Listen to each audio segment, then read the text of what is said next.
My name is Mike Miesenhiemer, and I'm from Gravette, Arkansas. That's the part of the country where the homes are mobile and the 5 cars out front ain't. That's where I come from. The men are men and so are half the women there.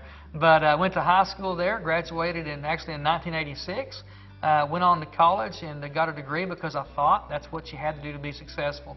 But you know what the fact was? The fact was, after all those years of education and all the hard work that I'd put into making a living, that's all it did. It paid my bills. You know, 4.5 years ago, I wasn't winning financially. My wife was working full-time, making almost no money, kids in daycare, lived in a 900 square foot army barracks, actually, with siding on it, you know, that made it look like a house. But the fact was, it had no air conditioning in it, and it wasn't even paid for. We used to have to borrow money to buy cars, and before this business, I had never owned a vehicle with less than 100,000 miles on it at date of purchase. True story. You know, we were contributing to our church, but it wasn't very much, you know. But we got started in Fortune 4.5 years ago, and it's given me my life back. Man, by going out there and being able to multiply myself and create leverage and getting myself into a position that I don't really influence my income, not only has it given us an annual income on a monthly basis, but we actually are able to earn that whether we continue to work or not. And what Fortune High Tech Marketing has done for us, it allows us to be able to go out in a short period of time, to be able to pour ourselves into a business, to be able to go out and share the opportunity by watching a DVD with people. Who can't do that, right? Watching a movie with people. And you know what? Grandpa said something that helped me financially. He said, kiss the ones leaning towards you. So I showed the DVD over and over again, and the right ones always got in. I got a handful of people that wanted to be in business. They wanted more for their families. They were motivated. And you know what? Those few people did the same exact thing. And what's happened is now today, we not only earn an annual income on a monthly basis, but we have time freedom. We've got our life back. If we decide to go on a vacation, we're still getting paid while we're gone.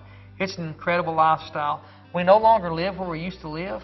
And I want to encourage you with this, if you're already in the business, if your neighbor won't at least support you in this business, don't let it bother you, because you ain't going to be living there much longer anyway. You know, we now have multiple homes, real estate investments. We have a cattle ranch now, you know, and I'm not saying it's all about materialistic things, but I will tell you this, prosperity shows the goodness of God. It not only allows you to have more and do more, but it also allows you to go out and do what you're created to do. Because as long as we're not financially free, we can't even fully fulfill our calls in life. And the neatest thing about this thing is, guys, it puts you in the overflow. Not just debt-free, not just back to zero, but it allows you to be in the overflow so you can contribute more than you've ever contributed before. And I want to tell you this right here, and I'm so thankful and blessed for this. I give God the glory for this business. Several months ago, when my granddaughter was first born, one of my reps bought her a little pink T-shirt and brought it to the hospital. And across the front, it said, "Thank goodness for generational wealth." FHTM. I tell you what, that felt good, and that is a blessing to be able to leave wealth for your children's children. Folks, if you're looking at this for the first time, get started. Step out in faith. Don't let the fear, preconceived notions stop you from doing it. Don't let your past failures stop you from doing it. Just take a leap of faith and get started, because you've only got to be right one time. I'll see you at the top, or I'll see you from the top, but leave here remembering this. Opportunity never goes away. It just goes to the next person. God bless.